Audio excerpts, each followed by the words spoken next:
Vani and welcome back to the channel Maths by Vani. We are starting question number 2 and we are continuing our exercise 12.2. So factorise करना है, यहाँ पर भी first part है हमारे पास, but ये थोड़ा सा अलग है. क्यों? क्योंकि उसके अंदर ना दोनों चीज़ों के अंदर स्क्वायर्स हैं. सो दैट मीन्स हमें साफ पता लग रहा है देखने से ए स्क्वायर माइनस बी स्क्वायर का क्वेश्चन है. यहाँ पर स्प्लिटिंग द मिडिल टर्म तो हो ही नहीं सकता. आइडेंटिटीज वाले मेथड से ही ये क्वेश्चन सॉल्व होगा. So first part is 4p square minus 9q square. So 4p square को मैं 2p होल स्क्वायर लिख सकती हूँ, बिल्कुल लिख सकती हूँ. माइनस 9q स्क्वायर को 3q स्क्वायर लिख सकते हैं, बिल्कुल लिख सकते हैं. So that means a square minus B square. देखो, so a minus b and a plus b. अब आप इसको पता है कैसे लिख कर आओगे? ऐसे ही नहीं लिख कर आना है, यहां पर लिखना because a square minus B square is equals to a minus b into a plus b. तब होगा ये आपका आंसर. नेक्स्ट हम आते हैं सेकेंड पार्ट पर. 63a square minus 112b square.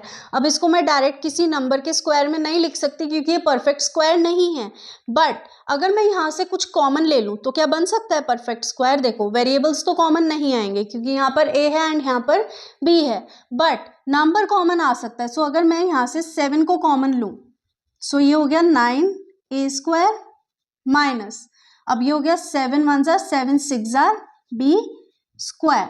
ठीक है, अब 7 को हम बाहर ही छोड़ देते हैं. 7 बाहर ही रहेगा, मतलब छोड़ना नहीं है, रहेगा बाहर ही बट चलेगा साथ साथ. सो ये 9a स्क्वायर है, इसको 3a होल स्क्वायर लिख दिया. यहाँ पर 16b स्क्वायर है, सो यहाँ पर 4b होल स्क्वायर लिख दिया. ठीक है, अब यहाँ पर 7 रहा and a square minus b square, ये स्क्वायर है. So a minus b and a plus b, ये हो गया आपका फैक्टराइज. किसके उससे? Because a square minus B square is equals to a minus b and a plus b. Third part we are having now 49x square minus 36. So 49x square को 7x का whole square. अब ये मत कहना कि ma'am यहाँ तो variable है ही नहीं. हो सकता है कि भाई ना दे वो आपको वेरिएबल, पहले वाले में ना दे, बाद वाले में दे दे. सो वेरिएबल का कोई रोल नहीं है बेसिकली. बस यहाँ पर आपको ये देखना है कि कौन सा आइडेंटिटी लग के ये फैक्टराइज हो रहा है. एंड फैक्टराइजेशन का मतलब होता है बिल्कुल एक्सपैंडेड वैल्यू को बहुत ही छोटी सी वैल्यू बनाना. सो माइनस 36 को हम 6 का स्क्वायर लिखेंगे. So a square minus B square, because a square minus B square is equals to a minus b into a plus b. ये फॉर्मूला जो जो यूज करोगे वो लिख कर आना है. प्रीवियस क्वेश्चन में भी जो करवाया था आपको कि a square plus B square plus 2ab या a square plus B square minus 2ab, so वो फॉर्मूला आपको मेंशन करके आना है एग्जाम के अंदर, तब आप आंसर की एंडिंग करोगे. So 7x square minus 6x, so a minus b and a plus b, ये हुआ आपका answer. Next fourth part 16x power 5 minus 144x cube. अब इसको देख के नहीं डरेंगे, क्या करेंगे? देखो यहाँ से अगर मैं वेरिएबल, तो देखो दोनों में से कॉमन आ जाएगा, बट कितना कॉमन आएगा ये आपको चेक करना है. अब यहाँ पर x की पावर 5 है, दैट मीन्स x 5 टाइम्स है, यहाँ पर x 3 टाइम्स है. तो जितना मिनिमम होगा ना उसको सबको बाहर ले जाना. सो यहाँ पर x की पावर 3 तो कॉमन आ गया. नेक्स्ट 16 एंड 144, इन दोनों के अंदर एक सिमिलैरिटी है कि 16 1 जार 16 एंड 16 9 जार, यानी कि ये 16 की ही टेबल में आता है. सो 16 को भी हम बाहर ले लेंगे. अब यहाँ पर देखो 16 बाहर आ गया, यहाँ पर x पावर 5 था, मतलब x यहाँ पर 5x थे, यहाँ पर 3x है. सो दैट मीन्स यहाँ पर 2 ही x बचे. सो x स्क्वायर माइनस 144 है, सो 16 9 जार हमें पता है. अब यहाँ पर x क्यूब है, यहाँ पर भी x क्यूब है, ये पूरा ही बाहर आ गया. दैट मीन्स ये इतना ही रहेगा. आपको बार बार बोला जा रहा है टेबल्स को स्ट्रॉन्ग करो, वो इसीलिए कि आपको एग्जाम में सोचना ना पड़े. अब बच्चे क्या करते, पहले 2 कॉमन लेते, फिर और 2 कॉमन लेते, फिर और 2, फिर और 2, मतलब इसमें कितना टाइम वेस्ट हो जाता है. इसलिए टेबल्स को याद करो. सो यहाँ पर 16x cube as it is साथ साथ चलेगा. यहाँ पर x स्क्वायर माइनस 9 को हम लिखेंगे 3 का होल स्क्वायर. अब यहाँ पर आप मेंशन करोगे a square minus B square is equals to a minus b and a plus b. फिर 16x cube as it is चल रहा है। अब यहाँ पर हो गया x minus 3 into x plus 3। ये हो गया आपका answer with identity through method. Now next fifth and sixth part. So l plus m square minus l minus m whole square. अब यहाँ पर देखो क्या है, a square minus B square है। सो इसके अंदर क्या चीज होगी, a minus b and a plus b. अब सबसे पहले बहुत ध्यान से देखो, सबसे पहले हम लेंगे a plus b and then a minus b. समझ आया क्या किया ये मैंने, a plus b as it is and a minus b. अब यहाँ पर क्या था, माइनस का साइन था, देखो माइनस का साइन है एंड l माइनस m है।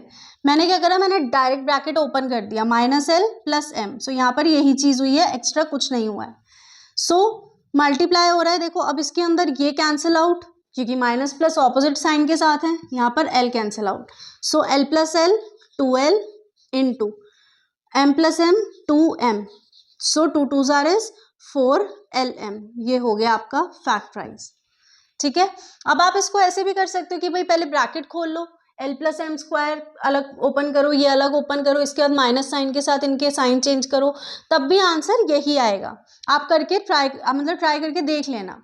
सिक्स पार्ट है 9x square y square minus 16।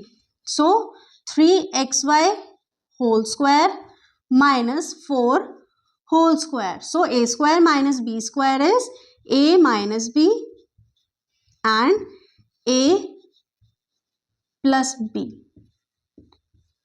ये हो गया आपका फैक्टराइज। नेक्स्ट सेवेंथ पार्ट है x square minus 2xy plus y square bracket के अंदर माइनस जेड स्क्वायर। अब इसको पूरे ब्रैकेट को ओपन करने की नीड नहीं है, उसने जानबूझ के आपको अलग ब्रैकेट में दिया है। देखो a square plus B square minus 2ab that means x minus y का whole square minus z square.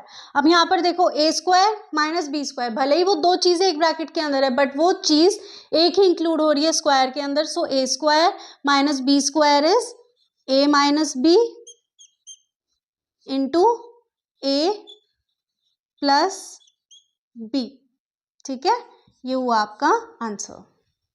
Next is eighth part. अब ये एट्थ पार्ट थोड़ा सा टिपिकल आपको लग रहा होगा कि मैम ये इतना बड़ा कैसे फैक्टराइज करना है। देखो यहाँ पर ना आपको अपना ध्यान लगा के देखना है कि यहाँ पर बी स्क्वायर है, यहाँ पर सी स्क्वायर है एंड यहाँ पर बी सी है।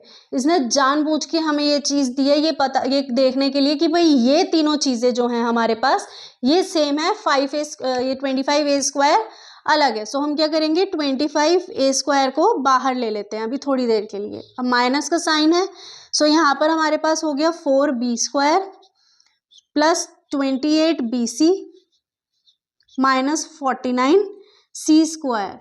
अब यहाँ पर देखो अगर मैं साइन को चेंज करूं, हमने यहाँ पर क्या करा, माइनस साइन देखो कॉमन ले लिया है। सो दैट मीन्स अंदर के जो साइन है वो चेंज हो जाएंगे। सो यहाँ पर हो जाएगा माइनस 28bc, यहाँ हो जाएगा प्लस 49c स्क्वायर। अब ये 25a स्क्वायर को मैं क्या लिख सकती हूँ, 5a का होल स्क्वायर बिल्कुल लिख सकते हैं, माइनस अब 4b स्क्वायर है सो 2b का होल स्क्वायर माइनस ये 7c का होल स्क्वायर हो जाएगा। 28bc है, 2bc मैंने बाहर ले लिया इनटू, अब यहाँ पर 28 है सो अंदर 14 रह गया। अब ये देखो a square plus B square minus 2ab that means a minus b का होल स्क्वायर। सो 5a का होल स्क्वायर माइनस ये क्या है हमारे पास 2b minus 7c whole square. बेटा साइन का बहुत ध्यान रखना, अगर आपको साइन प्लस का मिल रहा है तो a प्लस बी का फॉर्मूला लगेगा, अगर साइन आपको नेगेटिव मिल रहा है माइनस का मिल रहा है तो a माइनस बी का लगेगा। ये साइन को ध्यान में रख के करके आना। So a square minus B square, चलो ये मैं हटा देती हूँ अब ऐसे वाले bracket. So a square minus B square, so a minus B और एक बार a प्लस बी। अब इसके ब्रैकेट ओपन करेंगे तब हम इसको फाइनल आंसर देंगे, ऐसे आंसर नहीं देंगे। सो 5a minus 2b minus minus is plus 7c। ठीक है, ये हो गया एक factor and 5a plus 2b minus 7c, ये हो गया another factor. So with question number 2, we are ending our video. We'll see you in next video. Till then, keep practicing. Make sure to subscribe the channel, press the bell icon and do share this video.